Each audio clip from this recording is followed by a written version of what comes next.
The courtroom was silent. Every breath was held, every eye fixed on the 12-year-old girl standing at the witness stand. Her name was Emily Carter, a shy but bright girl with a knack for solving puzzles. Today, however, she wasn't solving a harmless riddle. Today, she was unraveling a web of deceit that had hidden in plain sight for years. She clutched a folded piece of paper in her trembling hands, her wide eyes darting between the judge and her parents sitting across the courtroom. "Your Honor," she said, her voice shaking but clear. "I have proof. Proof that they aren't who they say they are." Gasps echoed around the room. Emily's father shifted uncomfortably in his seat, his face pale. Her mother's hands gripped the edge of the table, her knuckles white. The judge raised an eyebrow, motioning for Emily to continue. What she revealed next left everyone speechless. "This," Emily whispered, holding up the paper, "is a letter I found in our attic. It's addressed to someone else, but it's signed by my mom and dad. It says they're not my real parents, and that they did something to my real family." The room erupted into chaos, voices overlapping, attorneys shouting objections. The judge banged his gavel repeatedly, demanding order, but Emily's revelation had cracked open a secret so dark it could never be contained again. As the courtroom descended into pandemonium, Emily stood frozen, staring at her parents. The people she had loved and trusted her entire life suddenly seemed like strangers. Emily's life hadn't always been this complicated. Just a few weeks ago, she was an ordinary seventh grader in the small, peaceful town of Rivermill. She spent her afternoons riding bikes with her best friend, Sarah, and her evenings curled up with a book. Her parents, David and Laura Carter, were kind and caring, if not a little overprotective. Emily never questioned the way they always kept a close eye on her, or how they avoided certain topics like her birth. It all started on a rainy afternoon. Emily was home alone, looking for a box of old art supplies in the attic. As she sifted through dusty cardboard boxes, she stumbled upon a small wooden chest. It was locked, but the key was taped to the bottom. Curiosity got the better of her, and she opened it. Inside, she found documents, photographs, and letters. At first, she thought it was just a collection of old family mementos, but as she looked closer, things didn't add up. The names on the birth certificate weren't hers. The family in the photographs didn't look like her parents or anyone she recognized. And then there was the letter, a single page that changed everything. "Dear David and Laura," it began. "Thank you for taking Emily in. We know it wasn't an easy decision, but it was the only way to keep her safe." Emily's heart raced. Who were these people? Why would her parents have a letter like this? She wanted to ask them immediately, but a strange feeling held her back. Instead, she hid the chest back where she found it and went about her evening like nothing had happened. Over the next few days, Emily couldn't shake the feeling that something was off. Her parents noticed her distant behavior and asked if something was wrong, but she lied, saying she was just tired from school. She started watching them more closely, looking for clues in their actions and words. Little things began to stand out. The way her mother changed the subject whenever Emily mentioned her childhood, or the way her father tensed up whenever the doorbell rang unexpectedly. One evening, Emily decided to investigate further. She waited until her parents were asleep and snuck back into the attic. This time, she photographed the documents and letters with her phone, making sure to capture every detail. She spent hours reading and rereading the contents, piecing together a story that didn't make sense. Her parents weren't her biological parents, that much was clear. But the letters hinted at something darker. Words like safe, hidden, and protected appeared repeatedly, along with vague references to a danger Emily couldn't understand. One letter even mentioned a deal that had been made, though it didn't say with whom or why. Emily's mind raced with questions. Who were her real parents? Why had they given her up? And what had David and Laura done to keep her? Unable to bear the weight of these secrets alone, Emily confided in Sarah. They met at their favorite spot by the river after school, where Emily showed her the photos and documents. Sarah was just as shocked and confused as Emily. "This is crazy," Sarah whispered. "But, Emily, what if your parents find out you're digging into this? What if there's a reason they kept it from you?" "I have to know the truth," Emily insisted. "No matter what." Together, they hatched a plan. Emily would confront her parents when the time was right. Until then, she would gather as much information as possible. But things took an unexpected turn when Emily noticed a man following her on her way home from school one day. He was tall and wore a dark coat, his face partially obscured by a hat. At first, she thought it was a coincidence, but he appeared again the next day, and the day after that. Terrified, Emily told Sarah, who suggested they tell an adult. But Emily hesitated. She didn't know who to trust anymore. Instead, she decided to confront the man herself. One afternoon, when she saw him lingering near the park, she marched up to him, her heart pounding. "Why are you following me?" she demanded. The man looked startled, but then he smiled, a sad, almost regretful smile. "I'm not here to hurt you, Emily," he said softly. "I'm here to protect you." Emily's breath caught in her throat. "Protect me? From what?"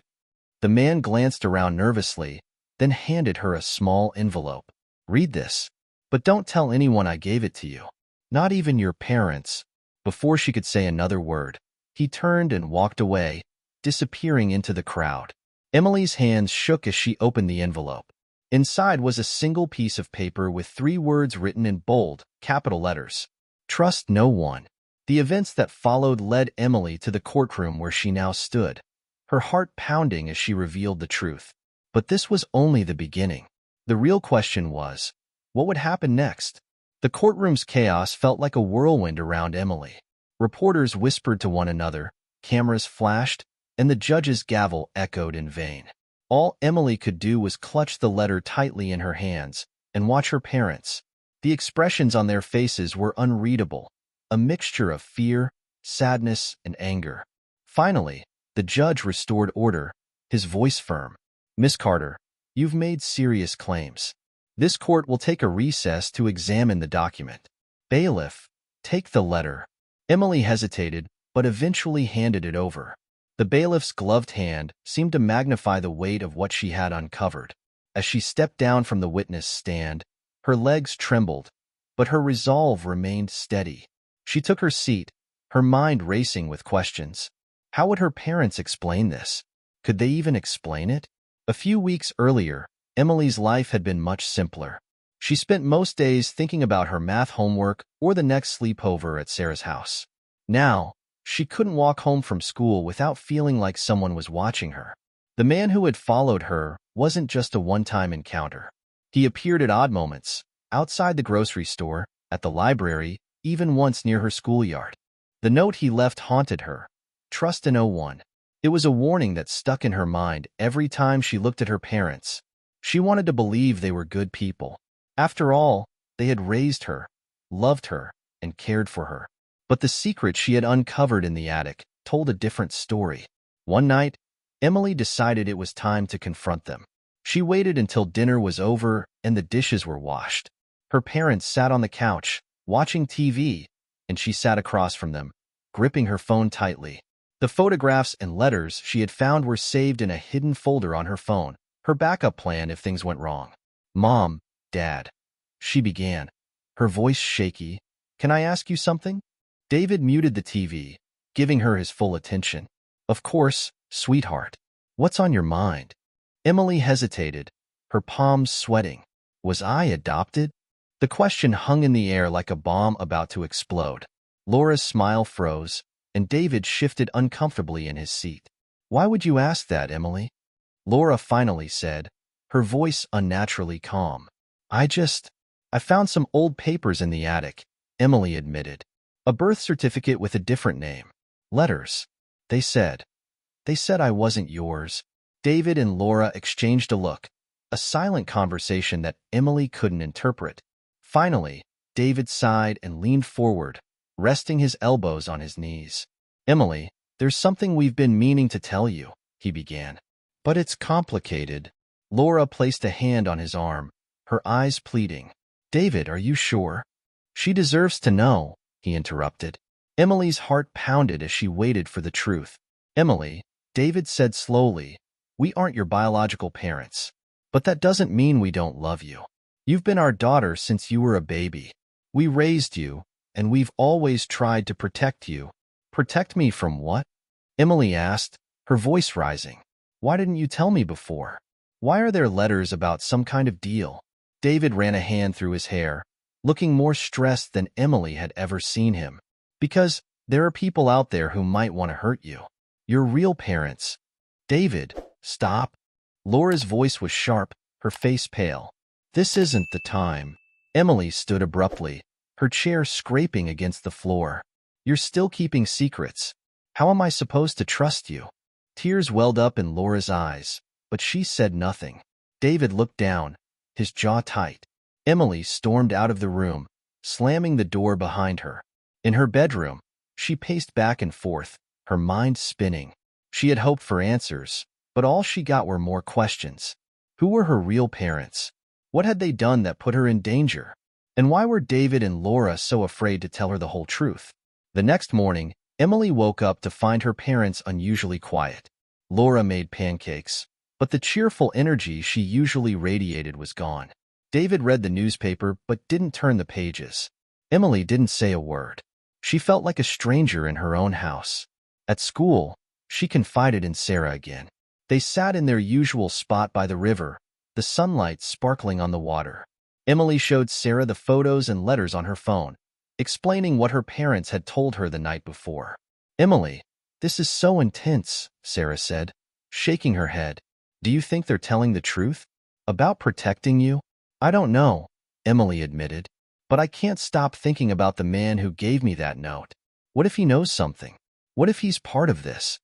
Maybe you should tell the police, Sarah suggested. Emily shook her head. I don't have enough proof. And if my parents find out, they'll freak.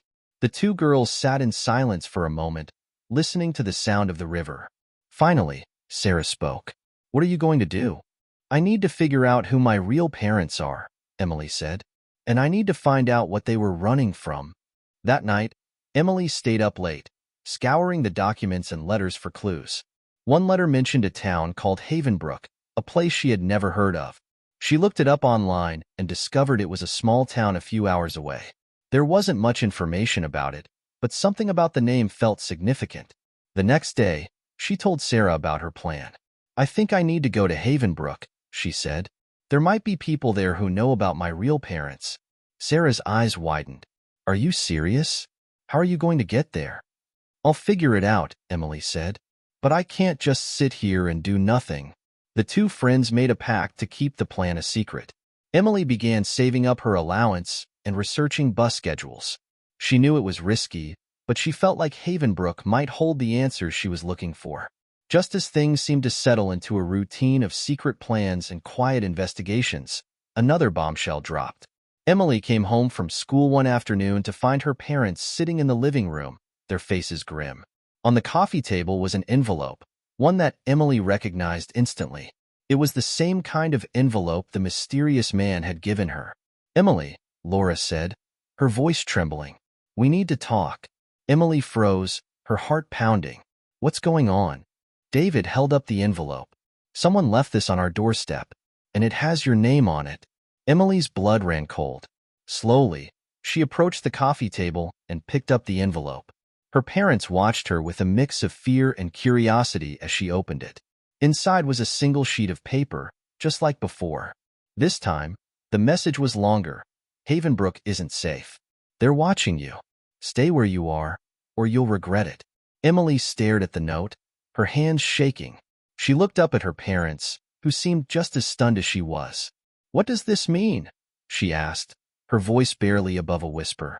David and Laura exchanged a look, their fear palpable. It means, David said, his voice heavy, that whoever's been watching you knows exactly what you're planning. Emily's stomach churned. The walls of her small, safe world were closing in, and the only way out was to keep digging, no matter what dangers lay ahead. Emily's grip on the note tightened, her mind racing. How could someone know what she was planning? She hadn't told anyone except Sarah, and there was no way Sarah would betray her. The idea that she was being watched sent a shiver down her spine. Who is doing this? Emily asked, her voice breaking. Why are they threatening me?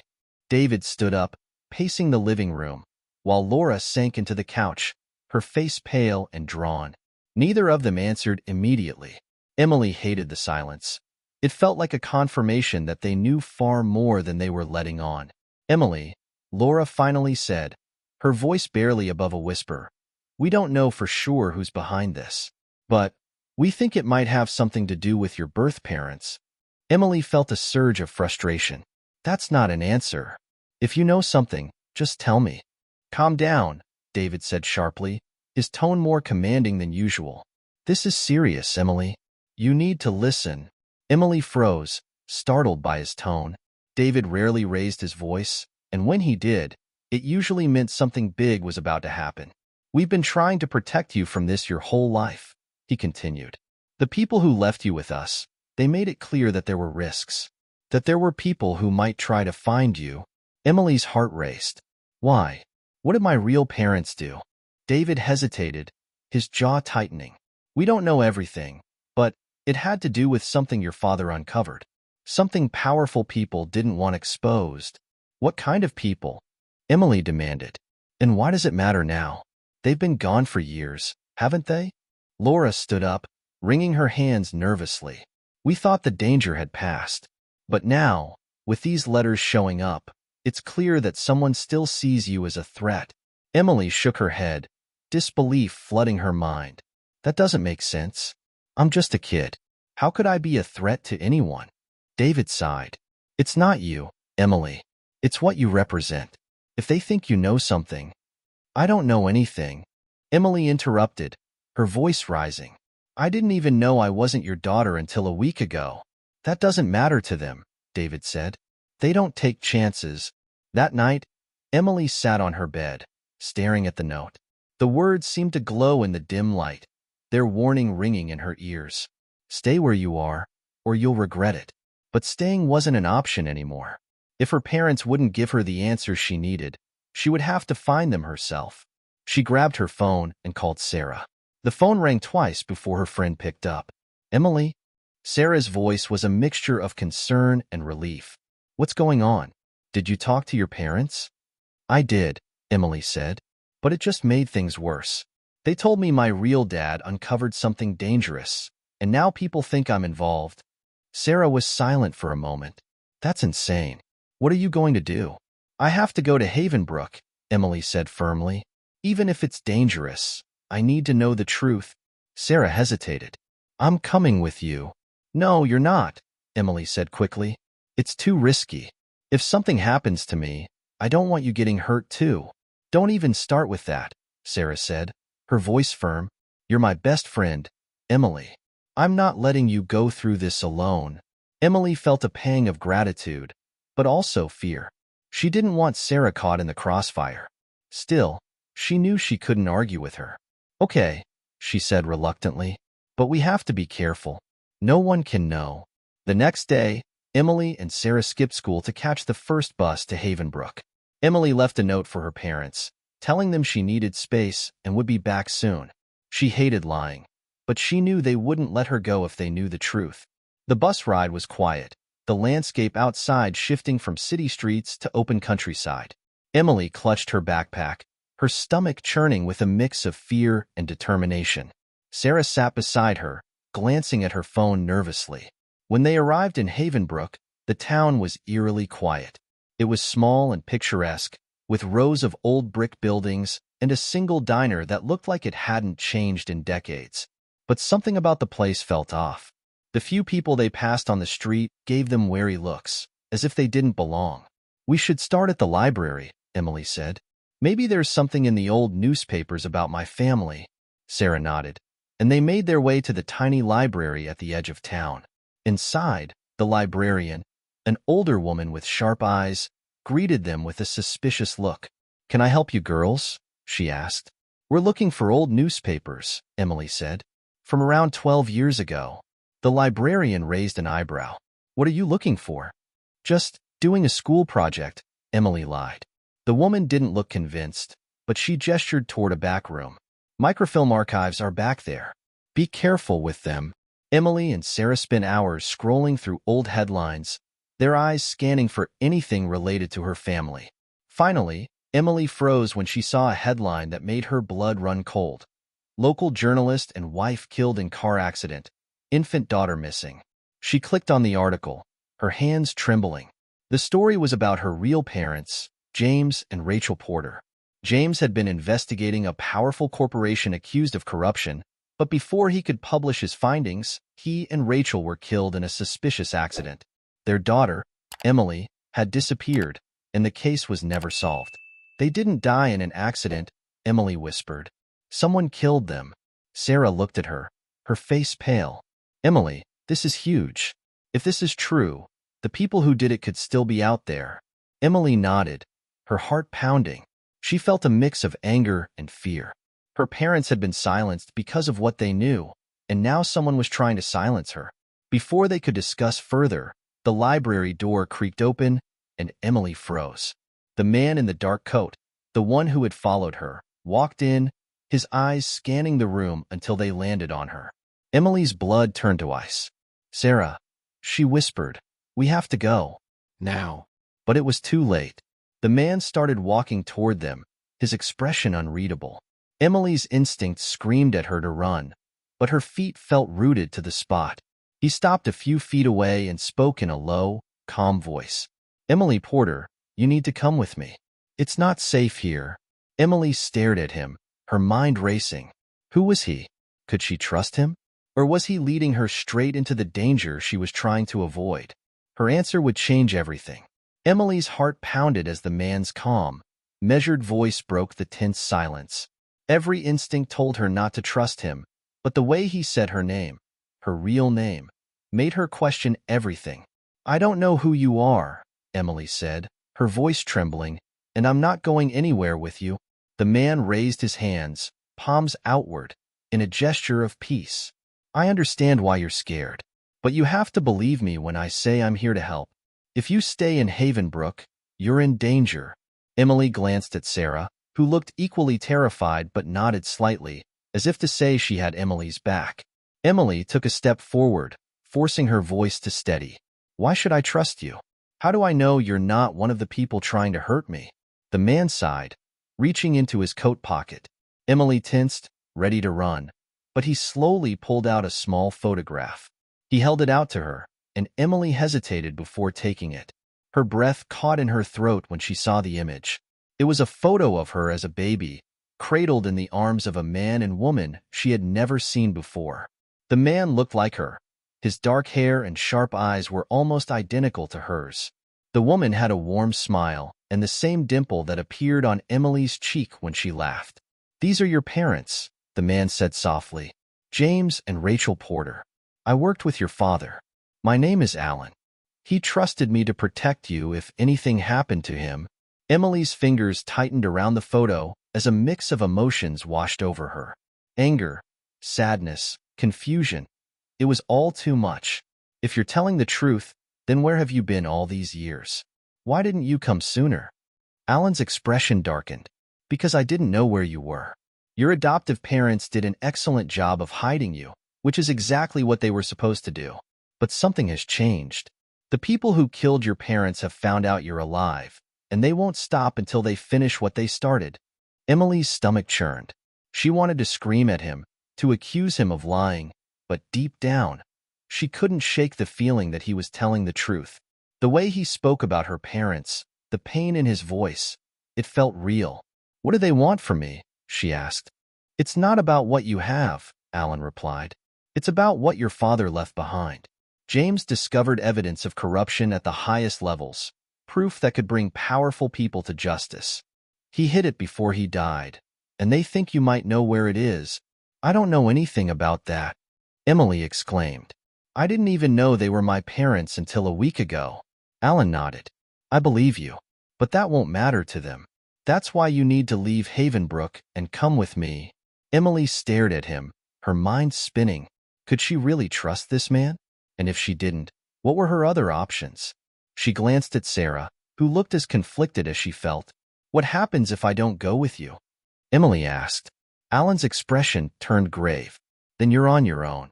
And I guarantee, the people looking for you won't give up until they find you. Emily and Sarah left the library, Alan's words echoing in Emily's mind. He hadn't tried to stop her when she walked away, but his warning had left her shaken. She felt like a pawn in a game she didn't understand, and no matter which move she made, she risked losing everything. As they walked through Havenbrook's quiet streets, Sarah finally broke the silence. "What are you going to do?" "I don't know," Emily admitted, "but I need more answers. Alan said my dad hid something, evidence of corruption. If I can find it, maybe I can figure out what's really going on." "Do you think your parents know where it is?" Sarah asked. Emily shook her head. "If they do, they're not telling me. I have to do this on my own." They decided to stay the night in Havenbrook, using the little money Emily had saved for a cheap motel room.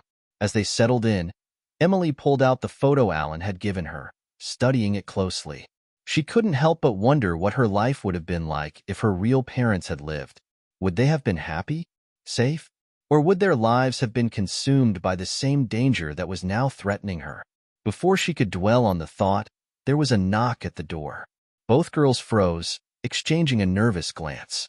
"Who is it?" Emily called out, her voice shaking. "It's Alan," came the muffled reply. "I know you don't trust me, but you're not safe here. Let me in." Emily hesitated, her heart racing. "How did you find us?" "Because they're already looking for you," Alan said. "They're watching every move you make. Please, Emily, open the door before it's too late." Sarah grabbed Emily's arm. "Don't do it. What if he's lying?" Before Emily could decide, the sound of screeching tires filled the air, followed by the unmistakable thud of boots hitting the ground. Emily peeked through the window and saw several men in dark suits approaching the motel, their expressions cold and determined. "Emily," Alan hissed from the other side of the door. "We don't have time for this. Let me in or they'll find you." Panic surged through Emily as the men drew closer. She could feel the weight of the decision pressing down on her. Trust Alan and risk walking into a trap, or stay and face the men who clearly meant her harm. With trembling hands, she reached for the lock, her heart pounding as she made her choice. The door swung open, and Alan stepped inside just as the first man reached the motel door. Alan locked the door behind him and turned to Emily, his expression grim. "Get your things," he said. "We're leaving. Now." Emily's heart raced as she scrambled to gather her belongings. Outside, the sound of heavy footsteps echoed through the motel hallway, growing louder with every passing second. The men were closing in, and Emily knew there was no turning back. As Alan led them toward the back exit, Emily couldn't shake the feeling that her life would never be the same. Whatever lay ahead, one thing was certain. The fight for the truth had just begun. Emily clutched Sarah's hand as Alan led them through the motel's narrow back hallway. His pace was quick, his movements deliberate, but the tension in his shoulders revealed the weight of the situation. Behind them, the sound of heavy boots and muffled voices grew louder, each step closing the gap between them and their pursuers.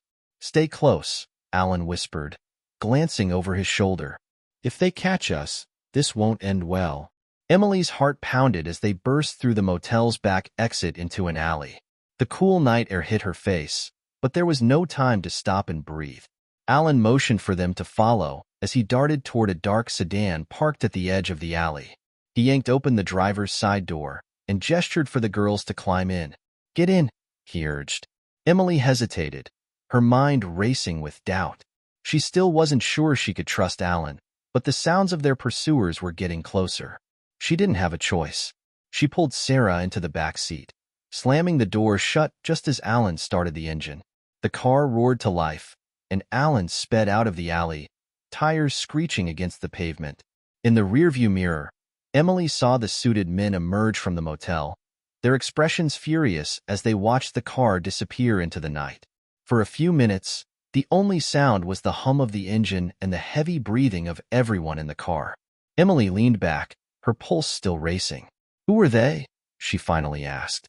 "People you don't want to meet," Alan said without looking back. "They work for a corporation called Nexus Global. They're the ones responsible for your parents' deaths." Emily's stomach twisted. "Why are they after me?" Alan's grip on the steering wheel tightened. "Because your father left something behind, something that could destroy them. They think you know where it is." "I don't," Emily said, her voice rising. "I've never even heard of Nexus Global until now." Alan glanced at her in the rearview mirror. "They don't know that. To them, You're a loose end, and they don't leave loose ends. Alan drove them to an abandoned warehouse on the outskirts of town. The building was dark and quiet, its walls covered in graffiti and its windows shattered. It didn't feel safe, but Alan insisted it was the best place to hide for now. Inside, he lit a small lantern, casting a dim glow over the dusty floor and rusted machinery. Emily and Sarah sat on an old crate while Alan paced, his brow furrowed. "We can't stay here long," Alan said. "They'll track the car eventually. But we need a plan." Emily crossed her arms. "If you want me to trust you, you need to tell me everything. Who exactly are these people? And what did my father find that's so important?" Alan stopped pacing and looked at her. Nexus Global is more than just a corporation. They're involved in illegal activities, bribery, money laundering, and even trafficking. Your father uncovered documents that could prove their crimes and take down their entire operation. He was going to publish the story, but before he could, they killed him and your mother. The documents disappeared after that, and they assumed they were lost forever. Emily frowned. "But now they think I have them?" Alan nodded. "Yes. Either they think James hid them somewhere and left clues for you, or they think you might stumble upon them. Either way, they see you as a threat." Emily's mind raced. She thought about the letters and photos she had found in the attic, the strange warnings, and now this. If the documents are still out there, how do we find them? Alan hesitated. That's the tricky part. James didn't tell anyone where he hid them. He wanted to protect you and your mother, so he kept it a secret. Sarah, who had been silent until now, spoke up. "What about the letter you found in the attic? Maybe it has clues." Emily pulled out her phone and opened the photos she had taken of the documents. She handed it to Alan, who studied the images carefully. His eyes lit up when he saw one particular letter. "This," he said, pointing to a line of text. "This might be it." Emily leaned over to look. The letter contained a cryptic phrase that she hadn't thought much about before. "The truth lies where the sun and the river meet." "What does that mean?" Emily asked. Alan smiled faintly. "It's a riddle. James loved riddles. He probably left this as a clue to where he hid the documents." Sarah frowned. "Where the sun and the river meet. Could that mean a specific place?" "It's possible," Alan said. "There's a river that runs through Havenbrook. We need to start there." The next morning, under the cover of darkness, they left the warehouse and made their way back into town. Alan parked the car a few blocks from the river to avoid drawing attention.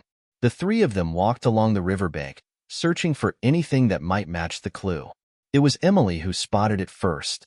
Near a bend in the river, where the morning sun cast its reflection on the water, there was a small, weathered marker partially hidden by overgrown bushes. She knelt down, brushing away the leaves to reveal an engraved plaque. "What does it say?" Sarah asked, crouching beside her. Emily read the words aloud. "To those who seek the truth, look beneath the surface." Alan knelt beside her, his expression intense. "There's something here.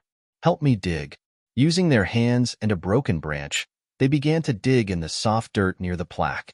After a few minutes, Emily's fingers brushed against something solid. Her heart leapt as she unearthed a small, metal box. Alan carefully pried it open, revealing a stack of papers and a flash drive. His face grew serious as he sifted through the contents. "This is it. These are the documents James hid." Emily felt a mix of triumph and fear. They had found the evidence, but she knew it wouldn't end here. Nexus Global wouldn't stop until they had it, and her.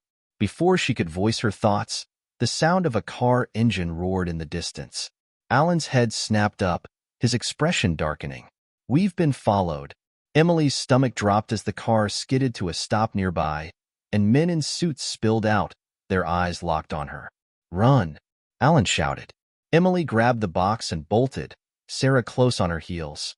The sound of footsteps and shouts echoed behind them as they raced along the riverbank, desperate to escape the danger closing in around them.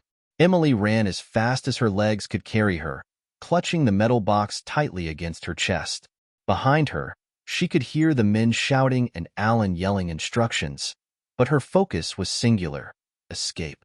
"Keep going," Sarah panted beside her, her face pale with fear. "Don't stop." The riverbank stretched endlessly ahead, the overgrown grass and uneven ground threatening to trip her at every step. Emily's lungs burned, but she didn't dare slow down. She glanced over her shoulder and saw two of the men closing the distance between them. Alan had stayed behind to try to hold them off, but she didn't know how long he could manage. "There," Sarah shouted, pointing to a narrow path leading into the woods. "We can lose them in the trees." Emily veered toward the path, her heart racing. The woods were dense, the sunlight barely piercing through the canopy above. The thick underbrush snagged at her jeans, and the sound of their pursuers grew louder. "We can't outrun them forever," Sarah gasped. "What do we do?" Emily scanned her surroundings, her mind racing. She spotted a hollowed-out tree trunk a few yards ahead and made a split-second decision. "Hide," she whispered, dragging Sarah toward the tree.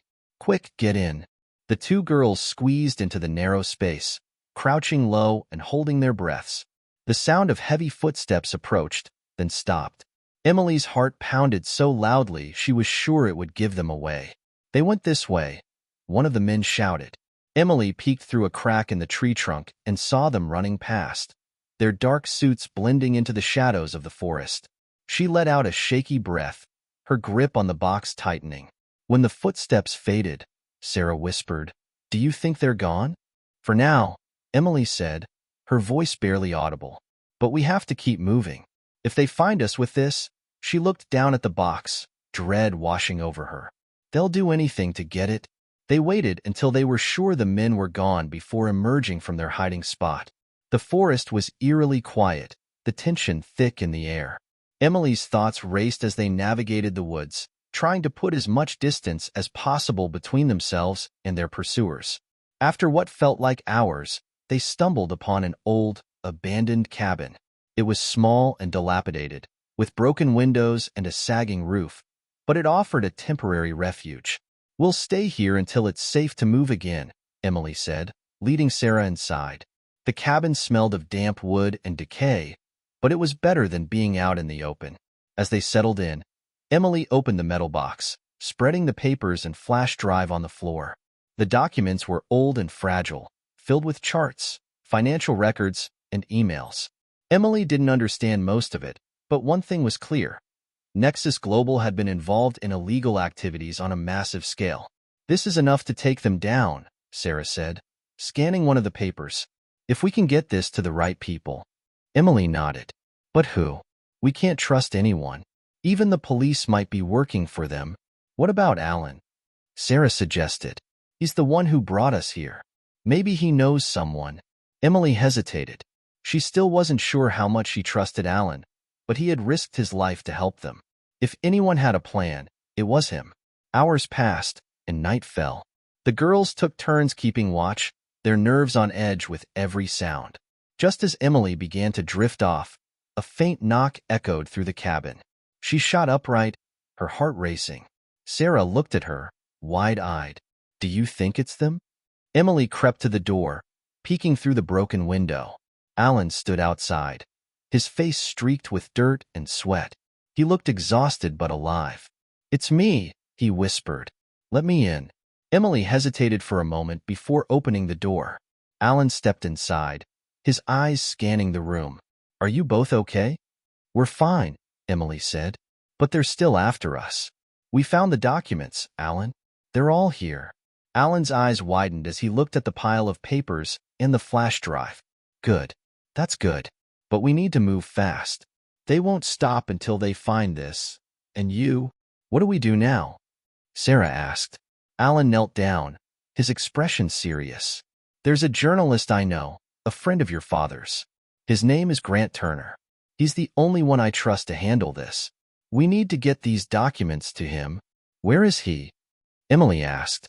"New York City," Alan said. "It's a long way, but it's our best chance." Emily's stomach churned. The thought of traveling so far, with Nexus Global's men hunting them, was terrifying. But she knew Alan was right. They couldn't keep running forever. "How do we get there?" Sarah asked. "They'll be watching the buses and trains." Alan's jaw tightened. "We'll have to drive. I know someone who can get us a car, but it'll take time." Emily glanced at the documents, the weight of their discovery pressing down on her. What if they find us before we can leave? Alan looked at her, his expression grim. Then we fight. But we won't let them win, Emily. Your father didn't, and neither will you. The next morning, Alan left to make arrangements for their escape. Emily and Sarah stayed hidden in the cabin, their nerves frayed as they waited. Every creak of the floorboards, every rustle of leaves outside made them jump. Just as the sun began to rise, Emily heard a noise outside. She froze, motioning for Sarah to stay quiet. Peering through the window, she saw a group of men approaching the cabin. Her blood ran cold. Nexus Global had found them. Emily, Sarah whispered, her voice trembling. What do we do? Emily's mind raced. The documents were too important to lose. If they were captured, everything her father had fought for would be destroyed. She grabbed the flash drive, shoving it into her pocket, and turned to Sarah. We have to get out of here. Now.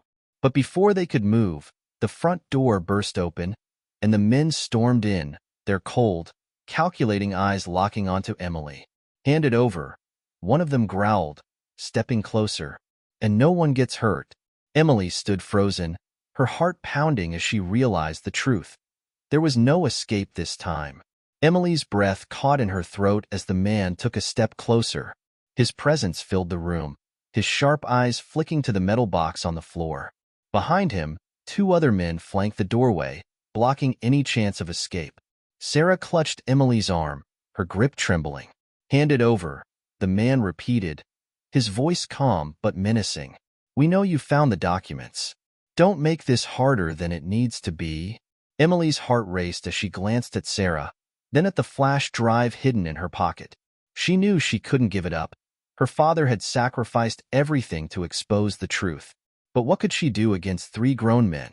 I don't know what you're talking about, she said, trying to keep her voice steady. The man's jaw tightened, and he stepped closer. Don't play games with me, kid. We've been watching you since you left Havenbrook. We know you have them. Emily's stomach churned. They had been tracking her every move. How much longer could she outsmart them?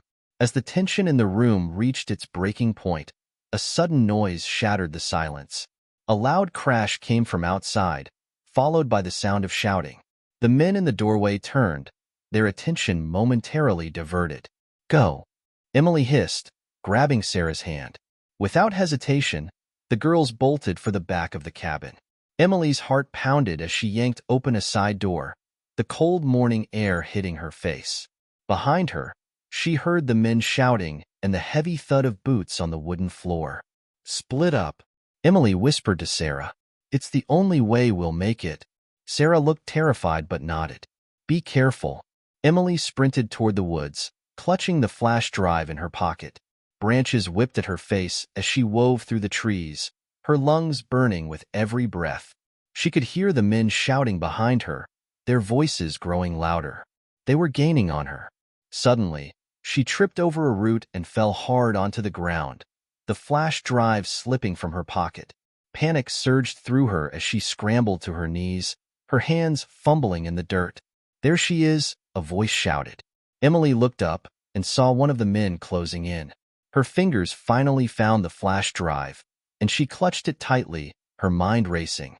There was no way she could outrun him, but she wasn't about to give up. Just as the man lunged toward her, a loud crack echoed through the woods.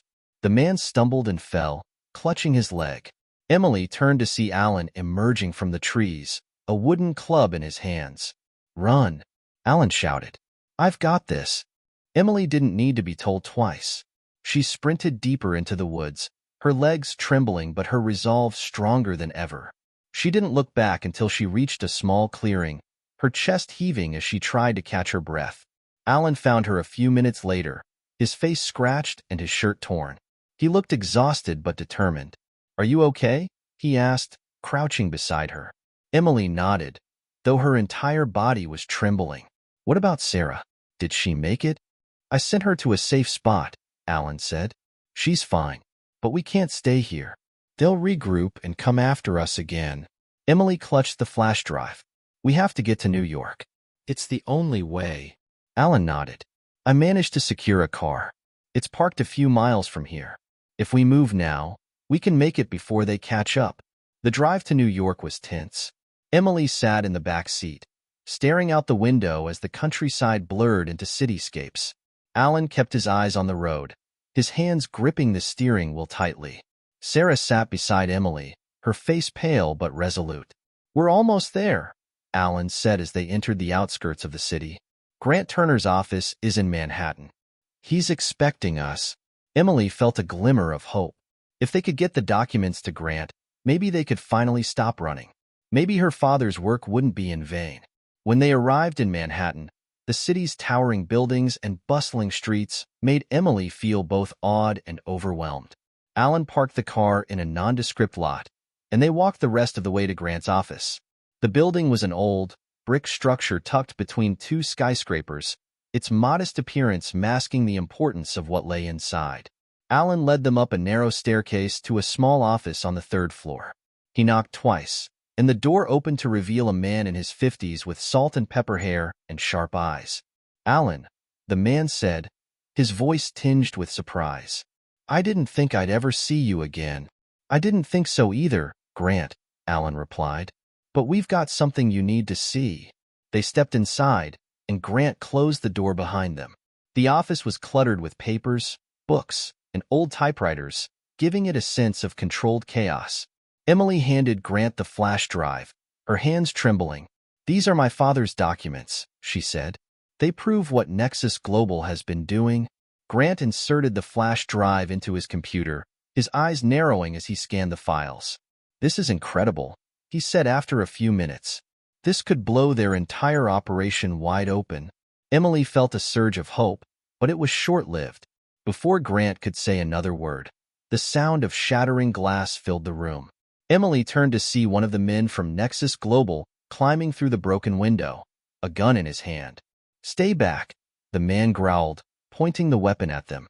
"Hand over the drive, or I'll—" A loud bang interrupted him, and he collapsed to the floor, clutching his arm. Alan stood behind him, a gun in his hand and a fierce determination in his eyes. "We have to move," Alan shouted. "They're here." Emily's heart sank. She had thought they were safe, but Nexus Global was always one step ahead. As they scrambled to escape, she realized the fight was far from over. The documents might have been their key to justice, but getting them into the right hands would be a battle that could cost them everything. The chaos in Grant's office escalated as Alan shoved a heavy filing cabinet against the door, blocking it temporarily. Emily crouched beside Sarah, her heart hammering in her chest as Alan barked instructions. "Grant, copy the files," Alan yelled, motioning to the computer. "We need backups in case they get their hands on the originals." Grant nodded, his fingers flying across the keyboard. "I'll upload them to a secure server. If anything happens to us, the files won't disappear." Emily clutched Sarah's hand, her mind spinning. The sight of the injured man on the floor reminded her just how real the danger was. The window Alan had shattered to stop the intruder was now a weak point, and they all knew it. A loud bang echoed from the hallway, followed by muffled shouting. The men from Nexus Global were trying to break through the barricade. "Emily," Alan said, his voice steady but urgent, "listen carefully. If they get in, you run. No matter what happens to me or Grant, you take that drive and get out of here. I'm not leaving you." Emily shot back, her voice trembling. "This isn't up for debate," Alan said sharply. "Your father trusted me to protect you, and I'm not letting him down." Emily's throat tightened, but she nodded. She hated feeling powerless, but Alan's determination gave her a shred of hope. The door to the office shook violently as Nexus Global's men slammed against it. Alan pulled a second gun from his jacket and handed it to Grant. "Do you know how to use this?" he asked. Grant hesitated but took the weapon, nodding grimly. "I've covered wars. I can handle myself." Sarah pressed closer to Emily, her face pale. "What do we do if they get in?" "We stick together," Emily said, trying to sound braver than she felt. "We'll figure something out." The door cracked under the weight of another blow, splinters flying into the air. Alan motioned for everyone to move to the back of the office. "There's a fire escape," he said. "If they breach the door, we'll head down and lose them in the city." Grant finished uploading the files just as the door burst open.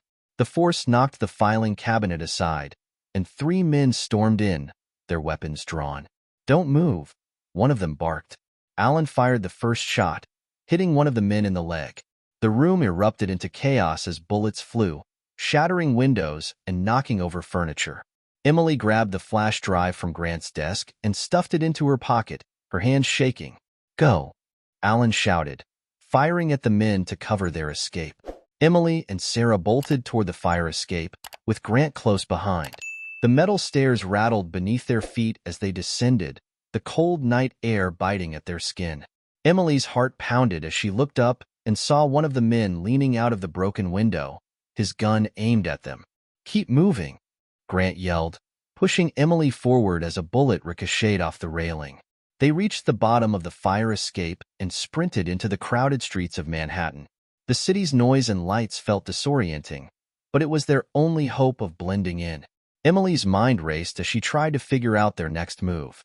"Where do we go now?" Sarah asked, breathless.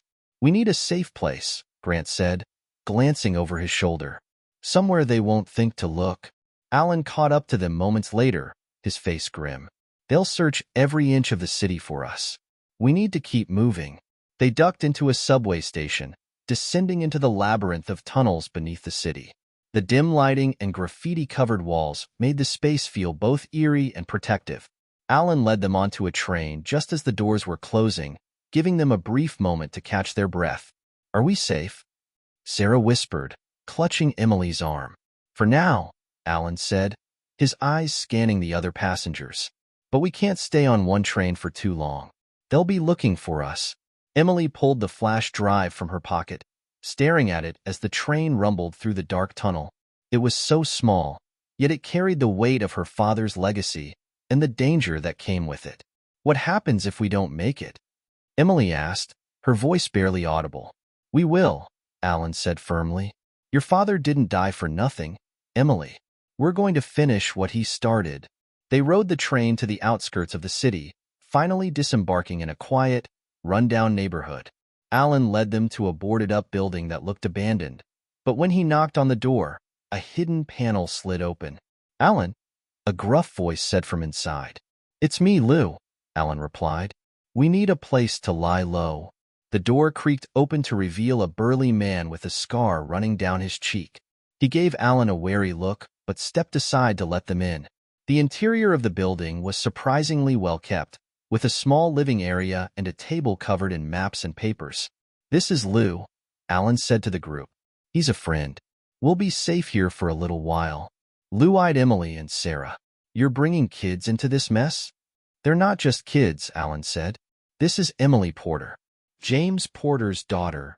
Lou's eyes widened, and he let out a low whistle. "So the rumors are true. Nexus is after her." "They won't stop until they get this," Emily said, holding up the flash drive. Lou's expression turned serious. "Then we'd better make sure they don't."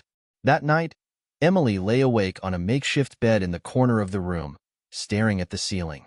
The events of the day played over and over in her mind. The chase, the gunfire, the weight of the flash drive in her pocket. She thought of her father and mother, of the sacrifices they had made, and of the people still trying to silence them. She turned her head and saw Alan sitting at the table with Lou, whispering in hushed tones. Grant was asleep on the couch, and Sarah was curled up beside her, her breathing steady. Emily felt a spark of determination ignite within her. She didn't know how this would end, but she knew one thing for certain. She wasn't going to let Nexus Global win. Not now, not ever. But as she closed her eyes, the sound of distant sirens reminded her that the fight was far from over. The next battle was already looming on the horizon. Emily woke to the sound of voices arguing in the next room. The early morning light filtered through a cracked window, casting long shadows on the walls of the safe house. She rubbed her eyes and quietly moved toward the door, careful not to wake Sarah, who was still asleep beside her. "Too dangerous," Lou was saying, his voice low but firm. "You've got the kid, the drive, and Nexus breathing down your neck. Staying here is suicide." Alan's voice was calm but resolute. "We don't have a choice. Grant needs time to analyze the documents and prepare the story. We can't run forever." Lou sighed heavily. You're playing with fire, Alan. If they find you here, they won't, Alan interrupted. Not if we stay under the radar. Emily stepped into the room, drawing their attention. If you're talking about me, I should be part of the conversation. Alan exchanged a look with Lou before nodding. You're right. Come sit. Emily sat down at the table, her hands folded tightly in her lap. What's the plan? Alan leaned forward, his expression serious. We need to get the documents to Grant's network of journalists. If they can publish the story and spread it to credible outlets, Nexus won't be able to cover it up. But we have to act fast. Emily nodded. How do we do that without getting caught? We'll need a secure way to transfer the files, Grant said, stepping into the room. His hair was disheveled, and his eyes were bloodshot, but there was a determined set to his jaw. I can encrypt the data and send it to a few trusted contacts, but Nexus will be monitoring everything. Phones, emails, even physical mail. Lou crossed his arms. That's assuming they don't kick down the door before you hit send. We'll buy time, Alan said. Emily, Sarah, and I will create a diversion. If Nexus is focused on us, they won't notice what Grant is doing. Emily's stomach churned. A diversion? What kind of diversion? Alan gave her a small, reassuring smile. Don't worry. I have a plan. Later that day, Alan laid out the details. The diversion would involve a staged escape. Emily, Sarah, and Alan would head to a nearby bus terminal, making it look like they were fleeing the city. Lou would leak false information to throw Nexus off their trail, leading them to believe the group was heading to another state. Meanwhile, Grant would stay behind, uploading the files to his network. Once the story was live, Nexus would have no way to suppress it. It's risky, Lou said as they finalized the plan. But it just might work. Emily felt a knot of anxiety tighten in her chest. The thought of walking into danger deliberately made her palms sweat, but she knew it was the only way to protect the truth. That evening, the group split up. Emily, Sarah, and Alan made their way to the bus terminal, blending into the crowded streets. The air was heavy with tension as they entered the terminal, their eyes scanning for any sign of Nexus agents. Alan bought 3 tickets to a distant city, deliberately speaking loud enough for the clerk to hear. Emily noticed him glance at a security camera, making sure their faces were visible. It felt like they were walking into a trap, but she trusted Alan's judgment. As they waited near the boarding area, Emily's nerves were frayed. Every passerby felt like a threat, every glance like a clue that they had been found. Stay calm, Alan whispered. They'll take the bait. Back at the safe house, Grant worked quickly, his fingers flying over the keyboard as he encrypted and uploaded the files. Lou kept watch by the door, his gun resting on the table beside him. How much longer? Lou asked, his voice tense. Another 10 minutes, Grant replied. These files are massive. Lou nodded, his eyes scanning the room. Let's hope Alan's plan works.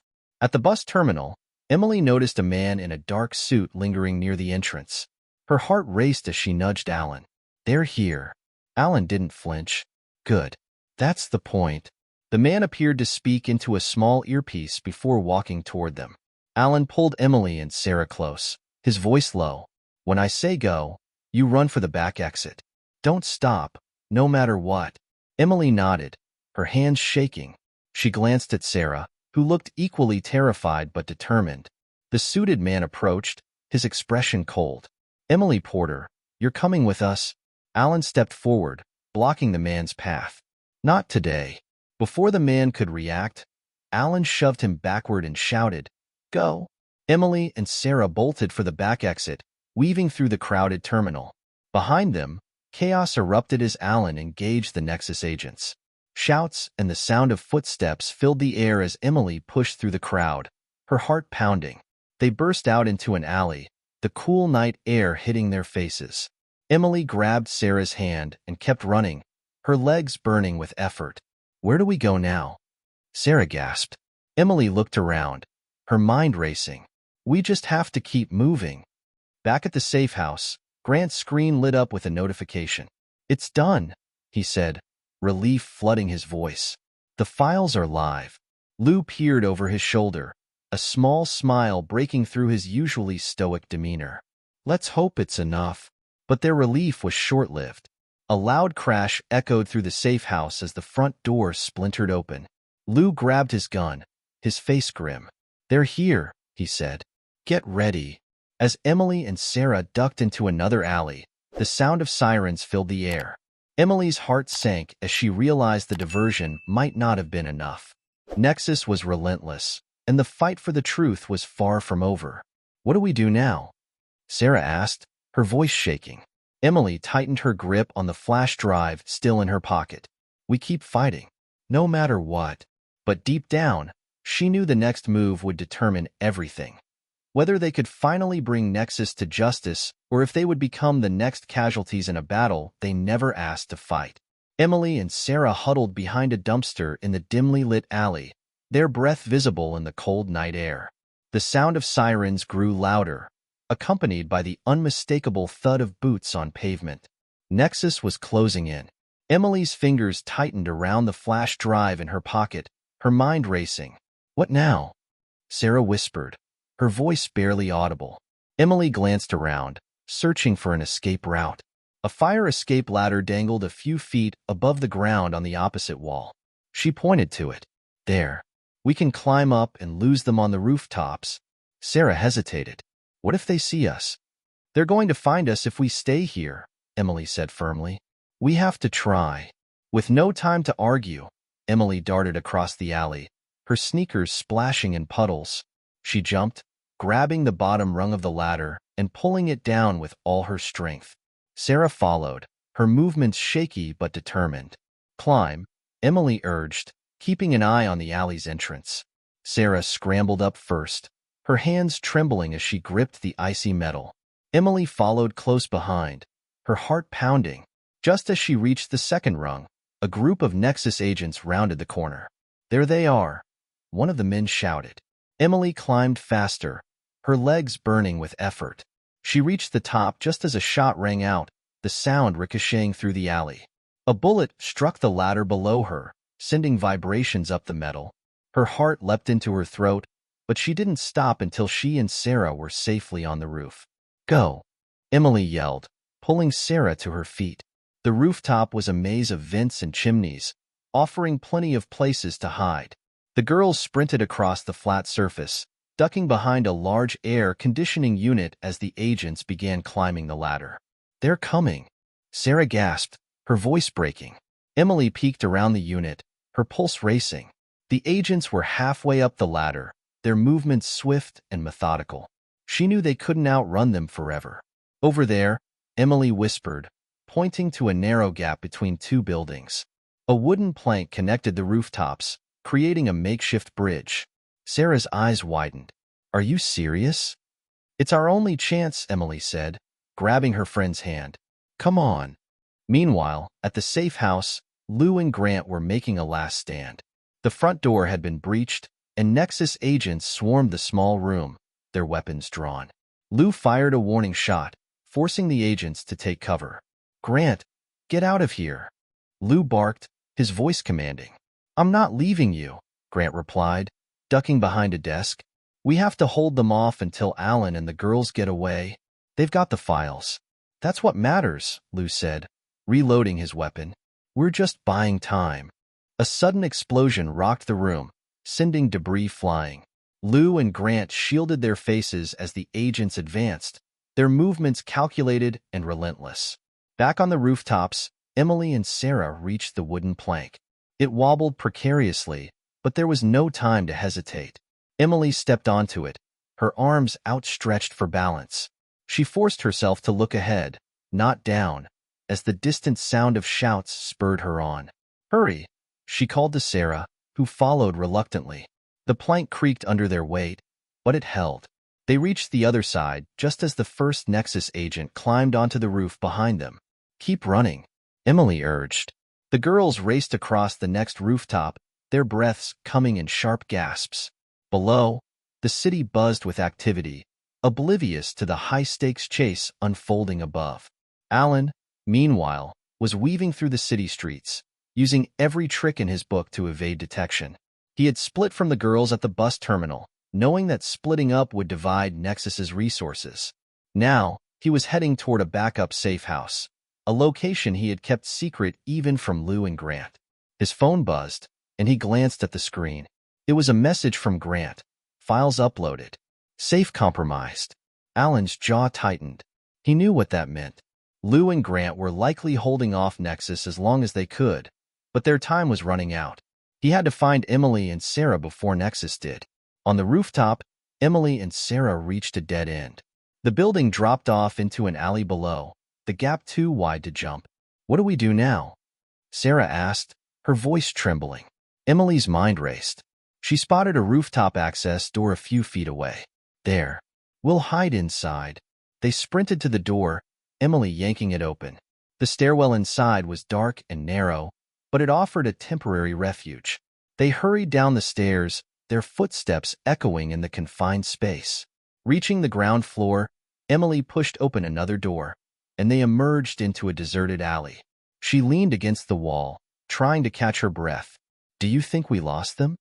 Sarah asked, her voice barely above a whisper. Emily shook her head. "Not for long. We need to keep moving." As they stepped into the main street, blending into the crowd, Emily's phone buzzed. She pulled it out and saw a message from Alan. "Safe house gone. Meet me at 14th and Eastwood." "Alan's nearby," Emily said, her heart lifting slightly. "We just have to make it there." The girls navigated the bustling streets, their eyes constantly scanning for any sign of danger. When they reached the intersection of 14th and Eastwood, Alan was waiting in a parked car. He opened the door, motioning for them to get in. "You made it," he said, relief evident in his voice. "Where's the drive?" Emily handed it to him, her hands still trembling. "It's here." Grant uploaded the files, but Nexus found the safe house. Alan's expression darkened. "Then we're not out of this yet. If the files are live, Nexus will be scrambling to contain the damage. We need to get out of the city before they regroup." "What about Lou and Grant?" Emily asked. Alan hesitated, his jaw tightening. "They knew the risks. Right now, we have to focus on keeping you safe." As they drove out of the city, Emily stared out the window, her thoughts racing. She couldn't shake the guilt weighing on her chest. Lou and Grant had risked everything for her father's mission, and now their fate was uncertain. Alan glanced at her in the rearview mirror. "We'll finish this, Emily. Your father's work wasn't in vain." Emily nodded, determination flickering in her eyes. She didn't know where the road ahead would lead, but she was ready to face whatever came next. For her parents, for the truth, and for everyone who had sacrificed to protect it. But deep down, she knew Nexus wouldn't give up without a fight. The battle was far from over. The car sped down the highway, the city lights fading into the distance as Alan guided them toward the next safe location. Emily sat in the back seat, her mind racing as she clutched her phone. Sarah sat beside her, staring silently out the window, the weight of everything that had happened etched on her face. "Where are we going now?" Emily asked, breaking the heavy silence. Alan glanced at her in the rearview mirror. "I've got a contact outside the city. Someone who can help us lay low until we figure out our next move." Emily frowned. "What about the files? If they're already online, isn't that enough to stop Nexus?" Alan sighed. "It's a start, but Nexus has deep pockets and powerful allies. They'll try to discredit the story, bury it with misinformation. We need to make sure the evidence reaches people who can't be silenced. Law enforcement, government officials, anyone willing to stand up to them." Emily's stomach churned. She had thought that uploading the files would be the end of it, but Alan's words made her realize the fight was far from over. Hours later, they arrived at a remote cabin nestled in the woods. It was small but sturdy, with a weathered exterior and thick curtains that blocked any view inside. Alan parked the car and motioned for the girls to follow him. "This place belongs to an old friend," Alan said as he unlocked the door. "He's out of the country, but he offered it to me as a fallback location." The inside of the cabin was simple but functional. A wood-burning stove sat in the corner, and the shelves were lined with canned goods and survival supplies. Alan set down his bag and began checking the windows and doors, ensuring everything was secure. Sarah sank onto the couch, her exhaustion evident. "Do you think they'll find us here?" Alan shook his head. "Not right away. This place isn't on any maps. and we left the city without leaving a trail. But we can't stay here forever. Emily sat down at the small dining table, her thoughts turning to Lou and Grant. Do you think they're okay? Alan paused, his expression unreadable. I don't know. But if anyone can handle themselves, it's those two. Emily nodded, though the uncertainty gnawed at her. She couldn't help but feel responsible for putting them in danger. That night, Emily couldn't sleep. She stared at the ceiling, the events of the past few days replaying in her mind. Every time she closed her eyes, she saw the men from Nexus, their cold, calculating expressions. She felt the weight of the flash drive, the symbol of her father's sacrifice, and the responsibility it carried. A soft knock at the door startled her. She sat up, her heart racing. Alan was already on his feet, his hand resting on the gun at his hip as he moved toward the door. Who is it? He called out, his voice low and steady. A familiar voice answered from the other side. It's me, Grant. Emily's heart leapt, and she scrambled to her feet as Alan opened the door. Grant stood in the doorway, his clothes disheveled and a cut above his eye, but he was alive. You made it, Emily exclaimed, rushing forward. Grant gave her a tired smile. Barely. Lou held them off long enough for me to get away. But, his expression darkened. He didn't make it. Emily's chest tightened. She had known the risks, but hearing the words out loud was devastating. I'm so sorry. Grant placed a hand on her shoulder. Lou knew what he was signing up for. He believed in what we were doing, and he wouldn't want you to blame yourself. Alan stepped aside, letting Grant in. Did you see what happened after you uploaded the files? Grant nodded. They're everywhere. Major news outlets are picking up the story. Nexus is scrambling to contain it, but it's too big to ignore now. People are asking questions. A flicker of hope lit in Emily's chest. Does that mean it's over? Grant shook his head. Not quite. Nexus has powerful connections. They'll try to frame this as a smear campaign or downplay the evidence. We need to keep pushing, keep the pressure on. The next morning, Emily, Alan, Grant, and Sarah huddled around a map spread out on the dining table. Alan traced a route with his finger. We need to take this to the authorities, someone high up who can't be bought. If we can get the original files to them, they'll have no choice but to act. Grant nodded. I have a contact in Washington, D.C., a senator who's been vocal about corporate corruption. If we can get this to him, he might be able to start an investigation. Emily felt a pang of fear. That's a long way from here. What if they find us before we get there? Alan's jaw tightened. They won't. I'll make sure of it. The group packed their supplies and set out, driving toward D.C. with the weight of their mission heavy on their shoulders. The drive was tense, every car that followed them on the highway feeling like a potential threat. Emily sat in the back seat, clutching the flash drive like a lifeline. As they neared the city, Alan pulled into a gas station to refuel. Emily and Sarah stretched their legs, their nerves frayed from the long journey. I can't believe we're actually doing this, Sarah said, her voice a mixture of fear and determination. Do you think it'll work? Emily hesitated. I don't know, but we have to try. Just as they were about to get back in the car, a black SUV pulled into the gas station. Emily's stomach dropped as she recognized the Nexus agents stepping out, their eyes scanning the area. They found us, Alan said, his voice tense. Get in the car. Now. Emily and Sarah scrambled into the back seat as Alan started the engine, the tires screeching as he sped out of the lot. The SUV followed close behind, its headlights glaring in the rearview mirror. Emily's heart pounded as she clutched the flash drive, the weight of their mission pressing down on her. This was it, the final stretch. If they couldn't escape Nexus now, everything they had fought for would be lost. The car swerved violently as Alan took a sharp turn, the black SUV still on their tail. Emily gripped the seat, her knuckles white, while Sarah held onto the door handle, her face pale with fear. They're getting closer, Grant shouted from the passenger seat. Alan didn't respond, his focus on the road. He turned into an industrial area, weaving through narrow streets and alleys, but the SUV stayed with them. Nexus wasn't going to let them go without a fight. Emily glanced down at the flash drive in her hand, her father's work etched into the tiny piece of plastic and metal. She thought about everything they had gone through to get to this moment. The sacrifices, the losses, the danger. She wasn't going to let it all be for nothing. As they sped through the dark streets, Emily spotted a police cruiser parked on the side of the road. An idea sparked in her mind. "Alan, pull over near that police car." Alan glanced at her in the rearview mirror. "Are you sure?" "It's our best shot," Emily said. "If Nexus tries to attack us in front of the police, it'll blow their cover." Alan nodded, understanding her plan. He swerved toward the police car, stopping just a few feet away. Emily jumped out, waving her arms frantically. "Help! They're trying to kill us." The officer, a tall man with a calm demeanor, stepped out of the cruiser.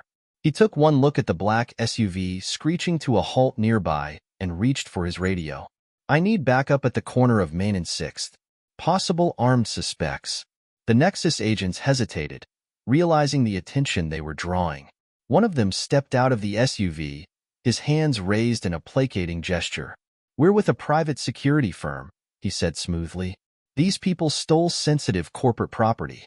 We're just trying to retrieve it." Alan stepped forward, his voice firm. "They're lying. They're part of a criminal organization trying to cover up their crimes." The officer's eyes narrowed. "Everyone, stay where you are." More police cars arrived within minutes, their flashing lights bathing the street in red and blue. Nexus's men exchanged nervous glances, realizing their operation had been exposed. Emily stepped forward, holding the flash drive out to the officer. "This is the evidence," she said, her voice trembling but strong. "It proves everything. My father died trying to expose them. Please, don't let them get away." The officer took the drive, his expression serious. "We'll look into it." One of the Nexus agents tried to make a move, but another officer tackled him to the ground. Within moments, the remaining agents were in handcuffs, their carefully constructed facade crumbling before their eyes. The following days were a whirlwind. The evidence from the flash drive, combined with the files Grant had uploaded, ignited a nationwide investigation into Nexus Global. News outlets covered the story non-stop, exposing the company's corruption and illegal activities. Emily and Sarah stayed in a safe house provided by federal agents, their every move monitored to ensure their safety. Alan and Grant were hailed as heroes for their roles in bringing Nexus to justice, though both remained humble. "It wasn't just us," Grant said during a televised interview. "This wouldn't have happened without Emily. She's braver than most adults I know." Weeks later, Emily stood at the edge of her parents' graves, a bouquet of flowers in her hands. She knelt down, placing the bouquet gently on the ground. "I hope I made you proud," she whispered. "I promise to keep fighting for the truth, just like you did." As she stood, Sarah joined her, placing a comforting hand on her shoulder. "You did it, Emily. Your dad would be proud." Emily smiled faintly, a sense of peace washing over her. For the first time since this nightmare began, she felt a glimmer of hope. Her parents' sacrifices hadn't been in vain, and she had ensured their legacy would live on. Back in the city, Nexus Global's executives were being arrested one by one, their power dismantled piece by piece. The Senator Grant had spearheaded the investigation, promising sweeping reforms to prevent similar corruption in the future. Emily watched the news from the safe house, her heart swelling with pride. She had been a scared girl when this began, but now she was stronger, wiser, and determined to make a difference. As the screen cut to a reporter summarizing the case, Emily turned to Alan, who was sitting nearby. "What happens now?" Alan smiled. "Now, you live your life. You've done more than enough, Emily. The world knows the truth because of you." Emily nodded, the weight of the past finally lifting. She didn't know what the future held, but she knew one thing for certain. She had faced the impossible and come out stronger. And no matter what came next, she was ready.